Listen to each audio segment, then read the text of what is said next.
use a microphone because my voice is just broken. So we're just gonna start.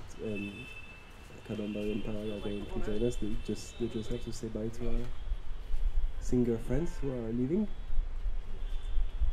But no, maybe just to recontextualize this event and the performance also.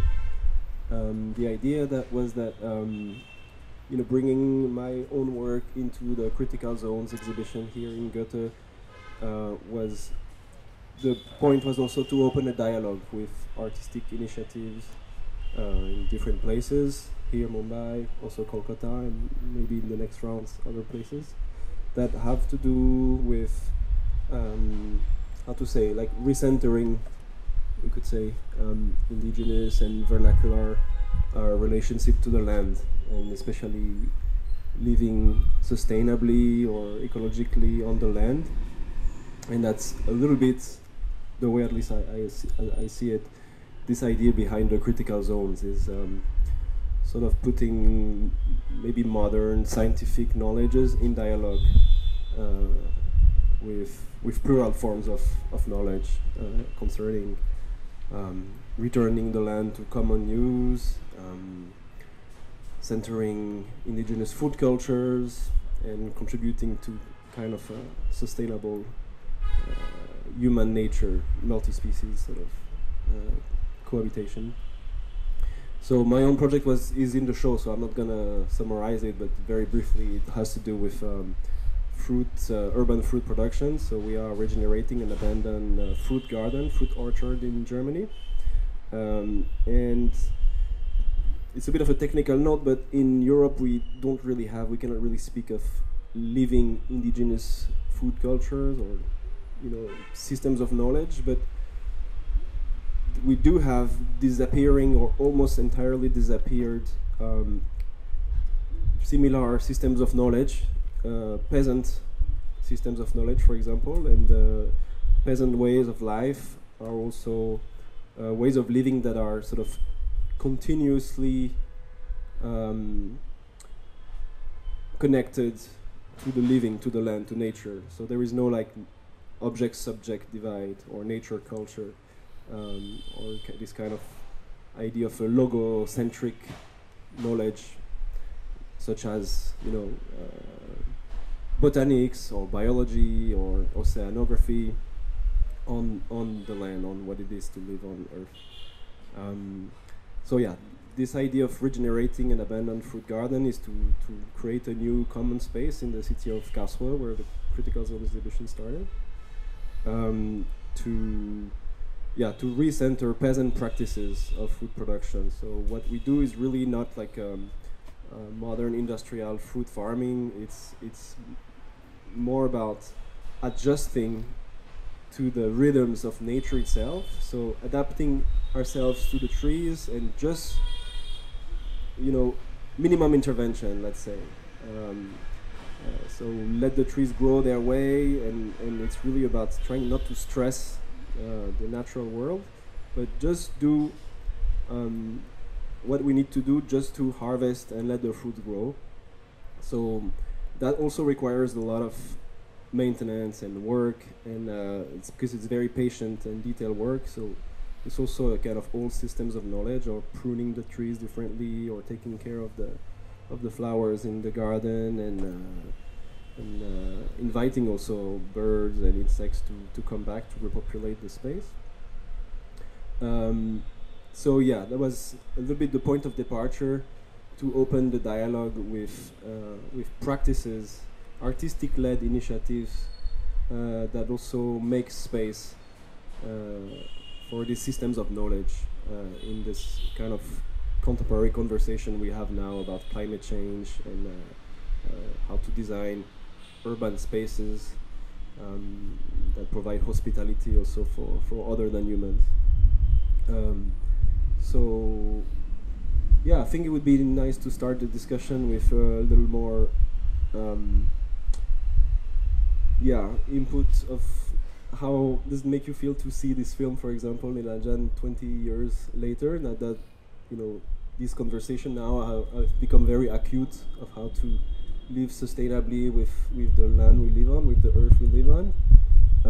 So I think I would be curious to know how you see this film again 20 years after, as you said, since we asked you to take it out of the archive for this occasion, and how this particular perspective that you give us on Bengali relationship to the water, to the fish, and to this kind of local ecologies can resonate also with the Koli, living system or knowledge system in relation to the ocean and the fish here in Mumbai. So that was a little bit also the idea behind today. So it's apple meets fish and Bengali fish meets Koli fish.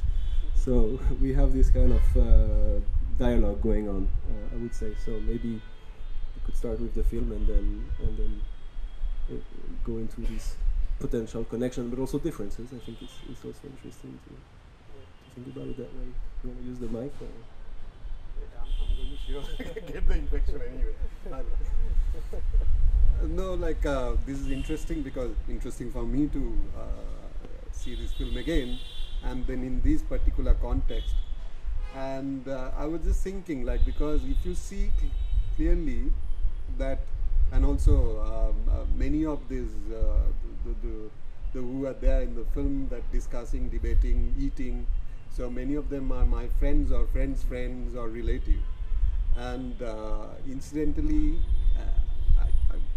if I may articulate in that way, so-called upper class, educated consumers.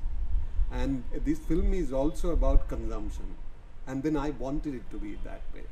Though with my typical, little bit of mischievousness and inclination towards that playing a little bit of trick, like you see that guy who works as a laborer he catches fish for the jamindar, the babu, and then gets paid, and then this guy goes back with whatever fish he catches, goes back proudly and then claims that I have caught that fish. So there is a certain dichotomy playing in the film, or it communicates or not. So that film, when it talks about consumption, and then looking at also because it was 22 years back I made that film. It was actually a television program. And but then over the years I inclined, that time I was in fiction mostly, and then slowly moved to documentaries and moved more towards working on biodiversity and indigenous knowledge system. And then now in last 10 years more about specific food and indigenous food practices, and mainly looking at knowledge. And I'm looking at food and hunger relationship in India. So now if I look at that, my own journey itself, so I'm actually, this film talks about certain consumption and people who consume, and then I'm also dealing with the kind of food practices, that's also consumption. So I'm actually not really talking about so-called preservation. On the upper level, I'm really approaching this topic as kind of people need to consume, people need to eat, like the Kolis need to catch fish, they need to sell, we need to eat. So there is a clear, long supply chain, and we can't deny it. So then what are the laws? And you talked about following the rhythm of nature. I often say that following the principles of nature. And then I try to document and follow and record certain practices which in my opinion, and I think they follow the principles of nature, the indigenous people, the tribals, Adivashis. And so in that way, you can actually go deeper, navigate, and then look at that how even the consumption can be seen as a way of preservation. Do you know, this dry fish, this is a fascinating, this idea of preservation. If you I always wanted to make a film on that you talk about preservation, and this world is running on refrigeration and frozen. We were talking about that fish being in Europe being sold out, kept 2 years, and then, but go to Arunachal Pradesh, I worked long time in Sikkim, and I've been fed by beef and pork and stored and they were actually preserving it, hanging it. The technology, man, simple, simple. They know it, and then you can't deny that. Like this is, you can't say that like they are not hygienic. They're doing it for centuries. So I'm very interested about this daily practice of consumption, and through which, and there possibly I will come back and show a little bit like that. There are principles, there are codes written in a different way or circulated in a different way, and sometimes in guise of in form of belief system, like sacred groves, like certain there are things. I'm sure in Koli's there are also, it's coded there that how they maintain their consumption, how they control their consumption, how they stick to their seasonal catch, how they stick to their seasonal consumption and all this. So we can come back to that, but this is a long thing, like I can't explain, but this is more or less my feeling in a way, like, or my position at this moment.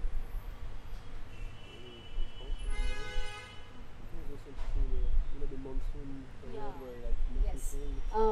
When Nilanjan said about this practice of how do we deal with this idea of the loss of fish, and how do we deal with how to control the consumption. The practices that the Kolis practice during the monsoon is quite interesting in that way.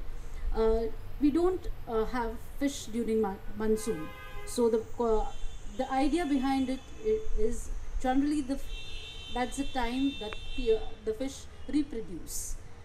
So it has been a customary practice for the Kolis for not catching fish during the monsoon time.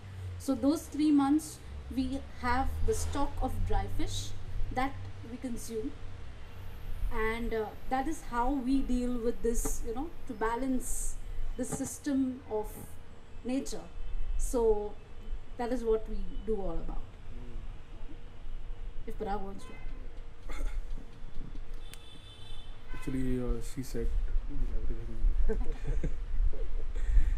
But Kolis, what Kolis eat is different from what city gets. That is more important. We eat very different fish. That is, we have our own eating habits, which city doesn't know. That is, and about today's project also, I feel that it emerged from our experiences, and also Stephane's collaboration. Otherwise, it wouldn't have happened. And I feel that the way the medium was explored today in this performance was very important. It also had lots of ambiguousness, where you can you were free to think what after performance was finished. Till then you might have started thinking many things, like I did explain everything, but more than that, you started thinking. That was more important. Or these women, they are just a simple Koli women. They cook food, and the one of the major who arranged this, the woman, she is very big activist. She works for 5,000 Women's Association, and I feel that also the Nilanjan's film is like it's very male dominated frame actually, and ours is matricial community, and I feel very weird because still my wife also dominates sometimes. Though she doesn't sell fish, but it's in gene. Yeah, it's in gene. If you see, my mom is like, she's dangerous, like, she's gunda, like, and there is lot to talk, but I think I'll stop. And what Parag said is, being a matriarchal community, you will see basically the women have dominance in every part. So it happens right from the household to the market. So if you see the span of that culture, because the men go at sea and the women are at home. So the dominance starts right from there. Because that 6 months to 8 months, the women get to lead the family. Basically, even they take over the village at times. So this is what is all about, what he said about. And we actually, city doesn't believe there is forest beside the land actually, and if we believe there is forest, and there is forest, and forest into forest, forest into forest, that is more important for us.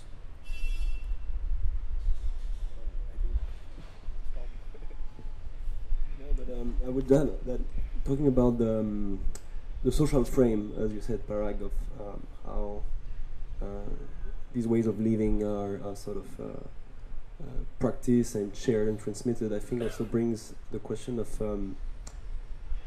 the structures through which this knowledge of living and knowledge of the brackets nature, or like the surrounding, as you say, forest, ocean, fresh water, it comes a lot in your film. We talked about it, this question of transmission, basically, of how this knowledge is shared, this experience is shared, or sometimes lost, or like there is an interruption or a mutation in the conditions that allow this knowledge to be transmitted across generations. And I know that, for example, I know it's present in all of us in our work, but I know in my experience, for example, trying to regenerate this garden and to relearn, the old ways, and realizing that it's an ancient practice that has been done for centuries in Central Europe of taking care of these old fruit trees. But we faced an issue, which was the access to knowledge, because it's almost entirely disappeared. So at the beginning, a lot of the work was to find the last, farmers who knew how to do this, how to prune the trees in a certain way, how to interpret, a growth of a certain branch, where to cut, when to harvest, when to leave the trees, a little bit like what you said, and the monsoon is a time also to rest, to let the animals or the plants regenerate. But all this knowledge is actually, it's not scripted, it's not logocentric, but it's very vast.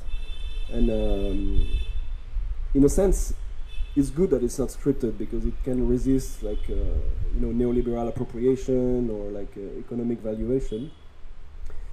But we spoke about it. It's also how to invent places or learning situations or schools that allow for this knowledge to continue, because as you say, we need to consume, we need to activate these supply chains, but what supports them is very, very deep and ancient accumulation of field observation, of interpretation, of kind of science in a way, like community-based science, we could say.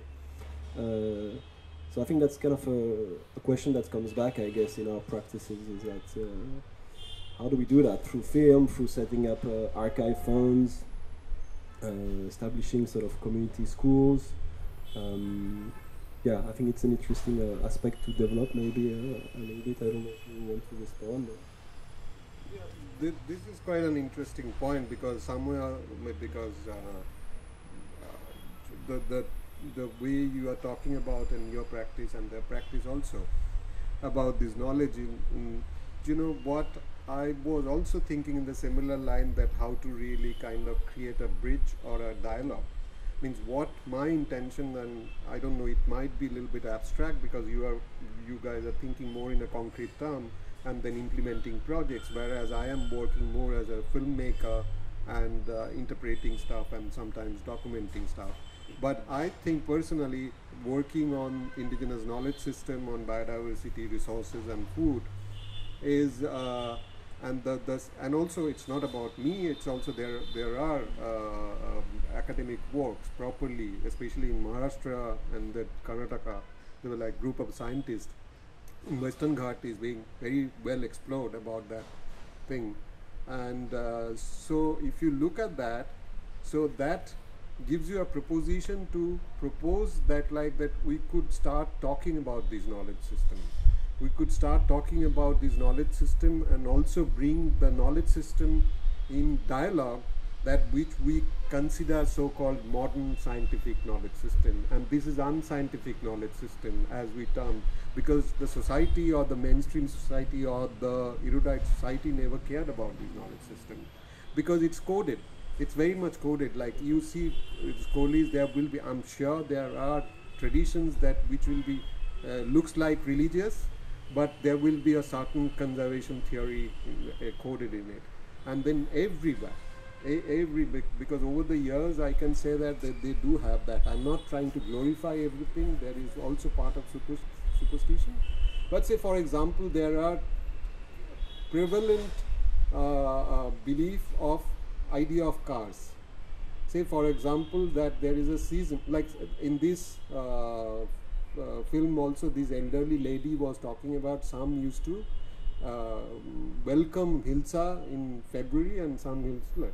So that's in between period in Bengal still, means now it's going, but like you don't eat Hilsa because that's the breeding time. Simple. And it's coming from indigenous knowledge system, it's indigenous practice. Now the problem is that some way or the other, these kind of things were there in our even urban, so-called urban lifestyle. We are constantly being kind of by being pushed by this consumerist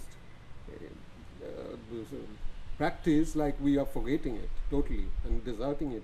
So my idea is basically bringing them in a certain dialogue, which you are already possibly doing it, but means for me, I think like that my films, and I'm thinking ways of using media forms that like to create certain dialogues and then bringing, which Critical Zone is partly doing it. Like, I think that maybe one can take off and then do it more intensely.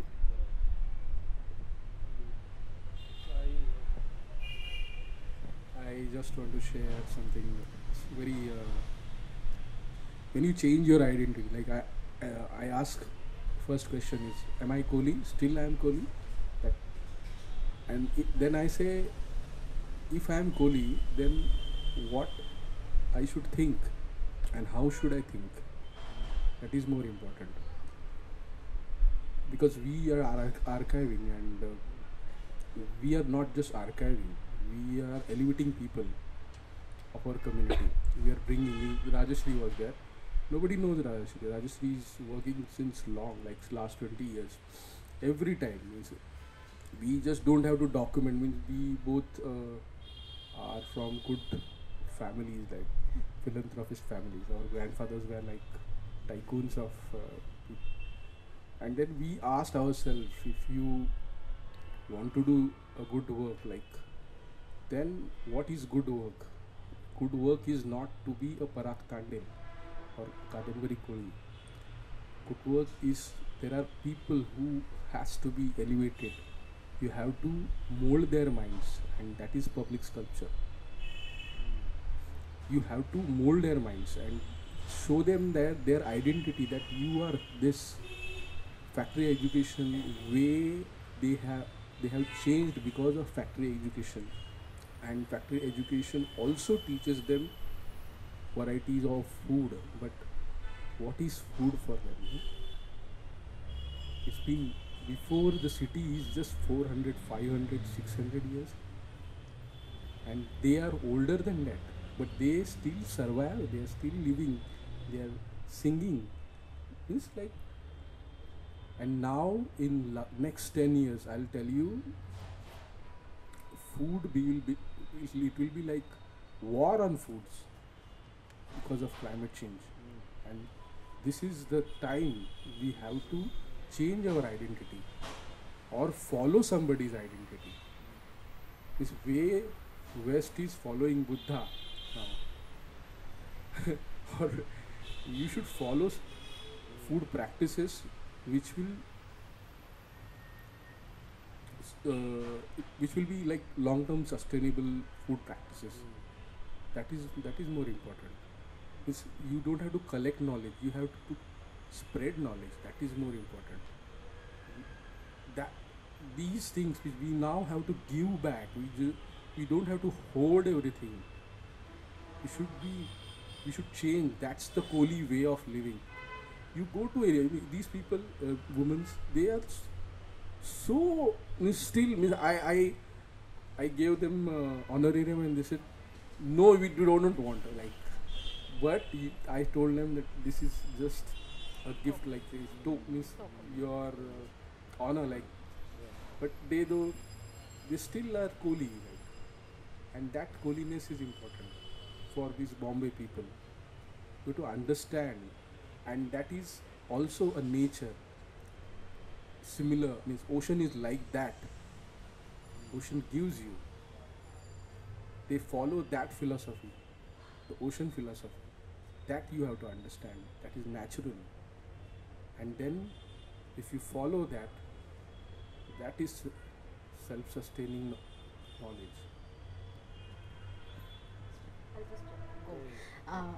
So when we talk about knowledge systems, when Nilanjan was also talking about it, what is the knowledge? I myself question, I question myself sometimes that what is the knowledge that I actually require? Is it the knowledge that I have to practice, or is it the indigenous language which is required at a certain time?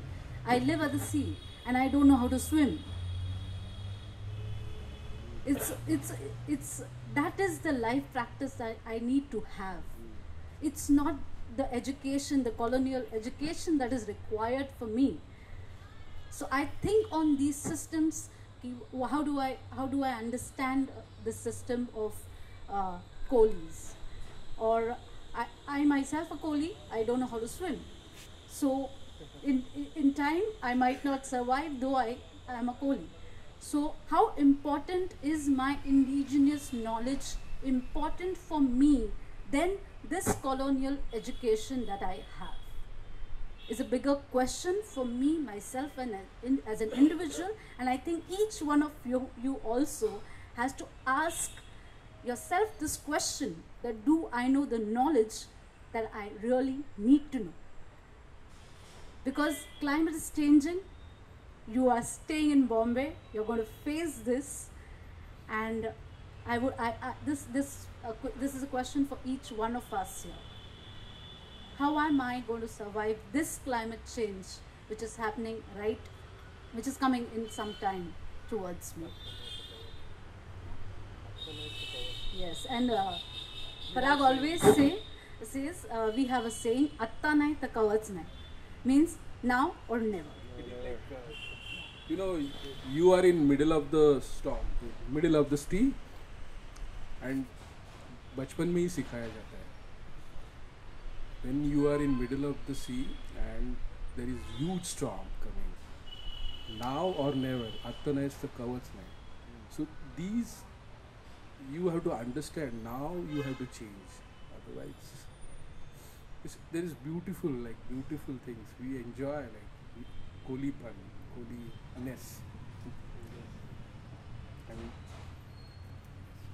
Now, after working on indigenous system and knowledge system, and then I'm still following it, but like I've been working in Odisha, in different places in Odisha, and trying to look at while following the knowledge system and then indigenous practices of sustainable practices, one can say.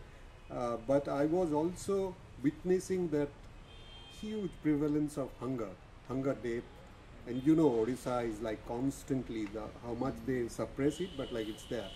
So it was coming to me very surprised, because if you go to Odisha, and you all know that how rich that entire region is, and then so much of natural things and all these, at the same time they are also giving this PDS support and all this, but still there were hunger there. And then if you go and talk to them, people in newspaper, and then you see that they are showing several reasons. They are eating wrong things and all this. So I was just thinking that, like, they were talking about that we are in the middle of storm. So I made a trailer for kind of raising fund, which I didn't. I couldn't raise any fund. No one was interested. But I use it as to provoke or open certain discourse. So maybe we'll show it like so. We have to. This can go. I was just like, it's a certain kind of provocation, and then we are talking about it like this is the situation. Like, you know, you constantly see demolition, destruction. You constantly see land grab, and that mountain you saw, that's a old case of Kashipur in Odisha, that where the almost entire mountain has been taken away, and one particular stretch was like they couldn't somehow take it, and then it was lived by a particular community that who are PVTGs, the primitive tribes, so they couldn't replace them. So what they did in association from the support of the government, they demoted the community. They lost their tribal status. Means it is to that extent, and then for 15 or nearly 15 years they have been fighting the case, undecided, and all this, they have been replaced, and that factory is in full swing. But people are still resisting. People are still, but you see it not always in a form. That's why in my filmic way, I wanted to show it that they're resisting through their culture, they're resisting through their practices. They are doing that. So. Yeah, what he was saying, absolutely. We are in the middle of storm, means we're peak of storm. Like, until and unless like that, we start immediately, and we all of us need to understand this. I don't know how to do it. Like, as I said, that you guys are already doing it, but like for me, I would like to foreground this, capture them, and then send certain messages as a filmmaker. I also feel like I also feel that you need to bring people together, and I feel that city is very isolated, because city has given lots of disease, like way the city is growing.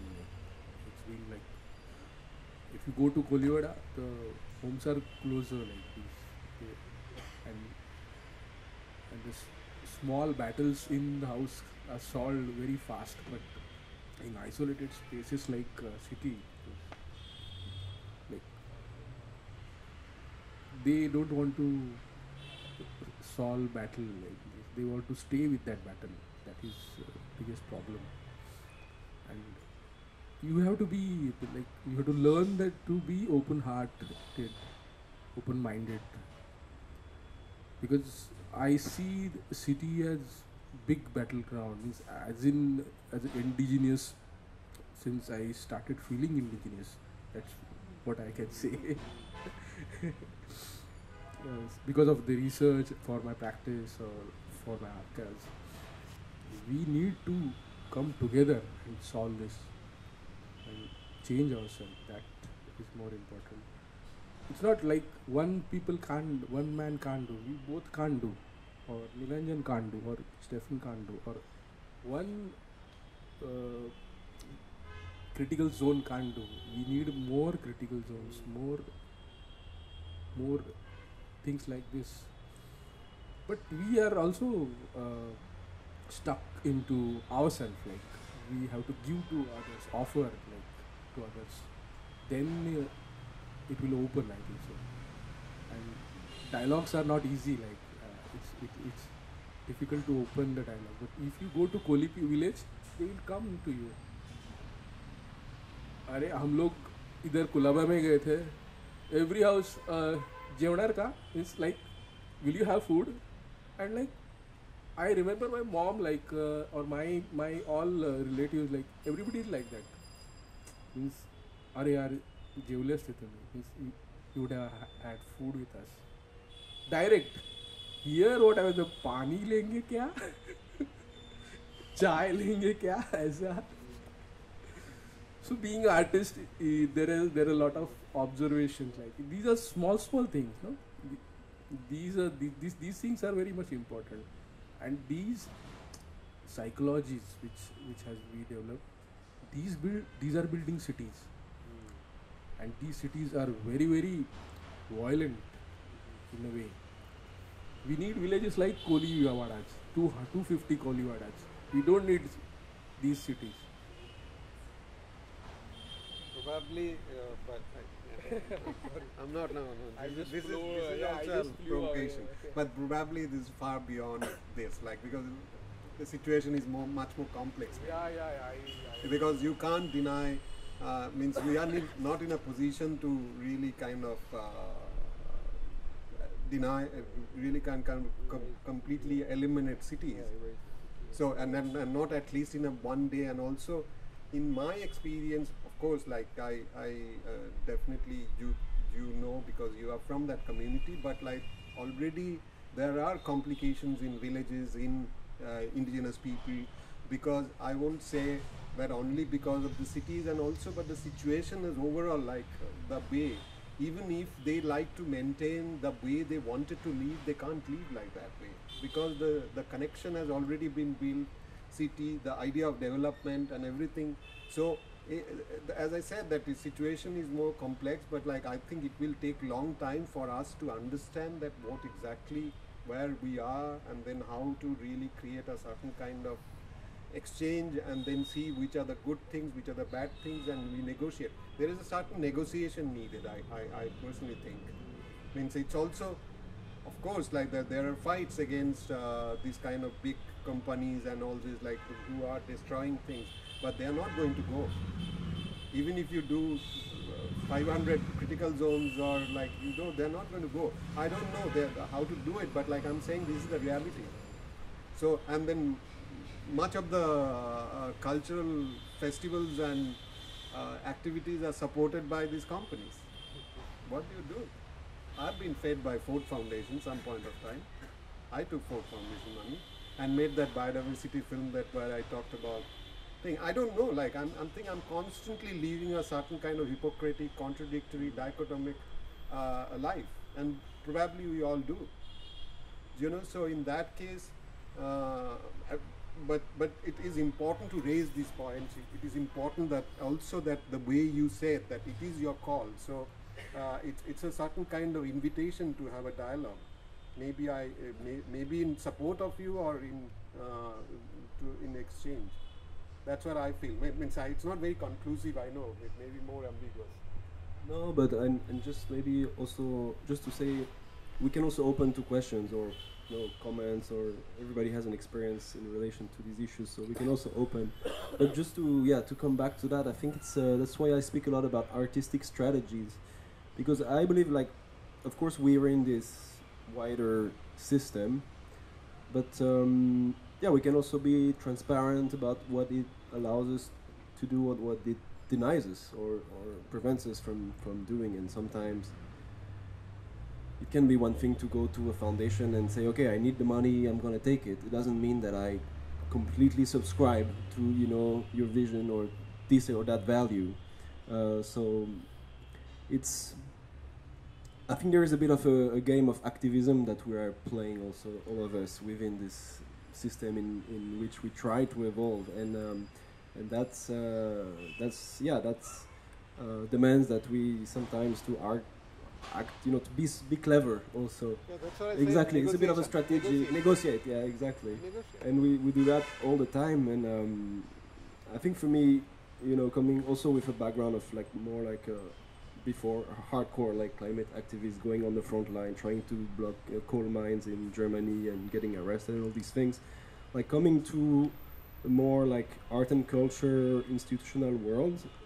It has many problems as a system. I mean, in Europe especially, it reproduces this kind of colonial extractive mindset that you talked about, but it is also a space where you can at least rest a little bit, and a space that sometimes in some institutions do it better than others. We have to be quite clear and transparent as well, but sometimes provides this kind of hospitality for practices to come together, practitioners, artists, activists, scientists, and these kind of ecologies of knowledge that need to collaborate, to infuse, to intensify.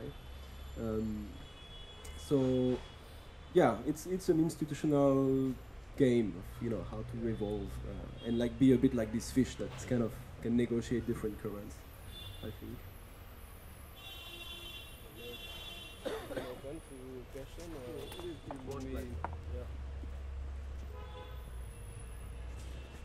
Hi, my question is to all of you, in fact, because all of you work in very connected fields. Nilanjan, you touched upon this dichotomy of development and also preserving indigenous knowledge. You have done extensive work probably across the globe. So have you come across communities or cities where both have worked together to possibly form policies or fight climate change? Have you ever seen anything anywhere, or has it always been people sitting on two sides of the fence? No, maybe Stéphane would be more in a position, because I haven't worked in many other places. No, you. This is probably a question for you, because it's also more with the working with the community. I did work with the community, but I also did work in my own neighborhood. In fact, in my own para, like means where I lived with children. But that was also interesting case. I worked with a group of children that were basically, of course, like from the lower strata, economic strata, and then extremely holding huge knowledge. So we documented biodiversity led by them, and so why I'm referring to this and the kind of archive we developed, and then the things. So the plan was, eventually it didn't work out.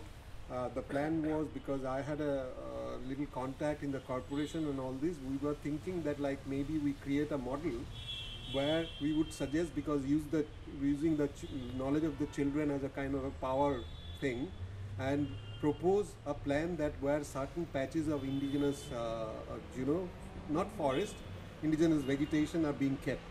Why? Because that area was fast developing, and then the green was fading, but it didn't work out. But there are possibilities sometimes that you could, and I had gone to a certain extent to talk to the local authorities. Sometimes it might work. Means even in India, in some places, like it might work, but I don't know the exact success story that it worked or not. Yeah, I would answer the same, like yes and no, or yes and no. I mean, I think it in my experience it can work locally. I'm thinking especially one example, which was also opening a food production sort of art and agriculture space in Paris, my hometown, in a migrant neighborhood north of Paris, a very multicultural place where, with a collective of artists and gardeners and social educators, we reclaim a piece of land which was owned by the town hall, and they let us develop a kind of urban farm, not a gentrification project. It was really more like it was run by the local community social educator, and we just contributed. And there was really support from the town hall and from let's say private sponsors who had factories in this neighborhood and really supported it. But I think it's always hard to completely decouple from the wider context that these things take place in. For example, this particular neighborhood now, it's where the government, they want to host the Olympic Games, and since they want to host the Olympic Games there, rent is going like crazy, and then the political agendas are shifting. So unfortunately, like all the energy that you spend building relationship of trust with private and public actors, sometimes they get caught in again in this sort of a wider economic agenda. So it's very tiring to maintain this energy, this momentum. So, well, that's a bit of an answer of frustration. But yeah, it's hard to decouple from what is going on. And I think we can achieve, let's call them like sort of local temporary utopia where things go well, and as you say, we can sort of go beyond the divide or the sort of the struggle. But things are never permanent, unfortunately. So it's quite difficult to achieve like long-term things. don't know if you know.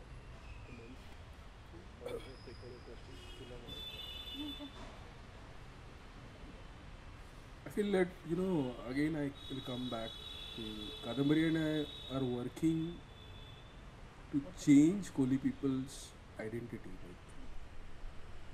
It means we want them to realize they are Kolis.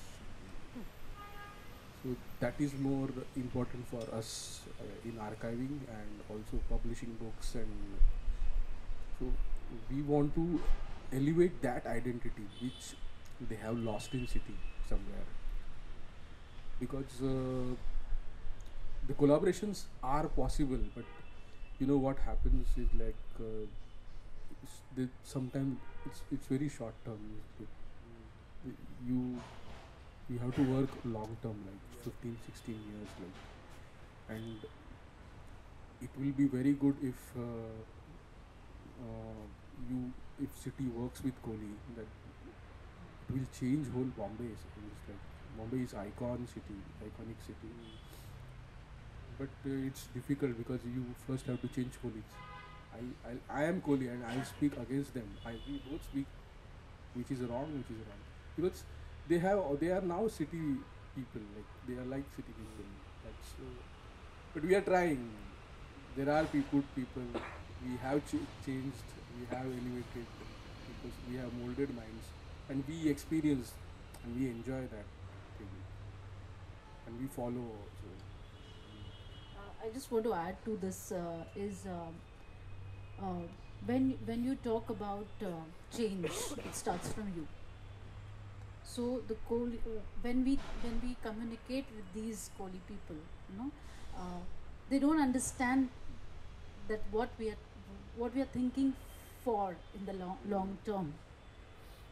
When that comes to a beginning, then change is going to be accepted not only by them but by the surrounding areas around them and the community itself.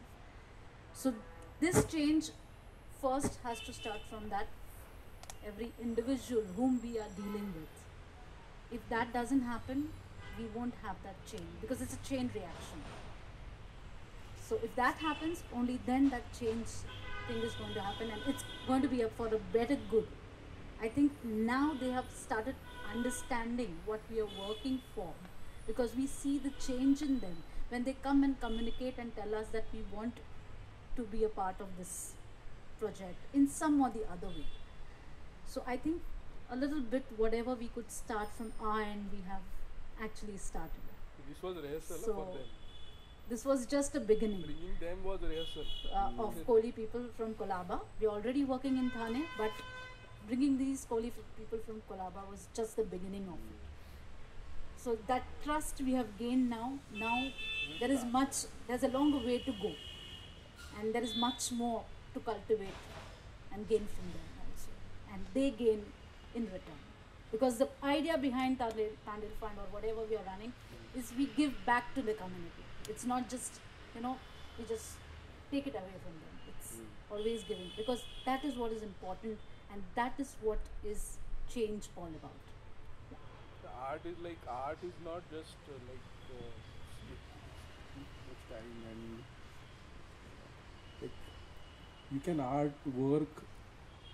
take art to the next level. Like you don't have to just do art and sell in gallery or something. You want to be big artist, you don't want to be big artist. We want to be ourselves, but art has that power, and we have experienced that from Tandel Fund of Archives, our project. This today, what we did, what can happen, what are the possibilities. But our singing was remembering for them, a rehearsal for them, that what they are.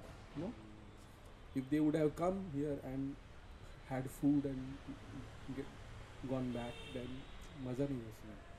They participated in that art. That was more important. But they took something that we are Kolis. That's why we were called here. No? Otherwise, they wouldn't have. They will take that identity. They had taken that identity back to their homes, and they will now speak more about them. themselves. So these things are more important. These are small things. We have to start it small. We started small, actually. Always. Problem is the artist and all this thing, like, क्या होता है कि I don't want to criticize and I don't want to speak much. Like, it's very short-term goal. Like. We face, since we started Tandel Fund of Archive, lots of people come to us. They just want easy information. Easy information. That is, it's not easy thing. You have to collaborate and exchange, which happens. Like, this was the good exchange. I or Kadambari could not have done this project if Stéphane would have collaborated. That was more important. I can't imagine to do somewhere else actually. That was. And I just want to make one point. I always say, it should not be a museum only stationed somewhere. It should be a museum of memories which you carry forward with you whenever you go. It should be a remembrance that you take forward wherever you go, whatever it is. It's an art has the power to do that. And I think what we are dealing with here is all about the same thing. Though we are talking about climate change and artists are involved in this. So we understand how much it has the power to, take forward. So I would... Thank you, Kadambari. I think these are powerful words of conclusion. Yes. Thank you. Can I add But any last words? Last words. Parag, Nilanjan. I'm fine.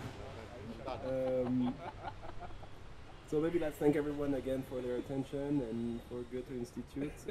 Apologies, this had to be all in English because my Hindi is too limited. But thanks everyone, and really for this beautiful collaboration, and we'll see how it unfolds. But it's definitely a process that will carry on. So thank you again for the opportunity, and Thank you. yeah. I love Bombay, so it's good for me to come. Okay. Thank you. Good.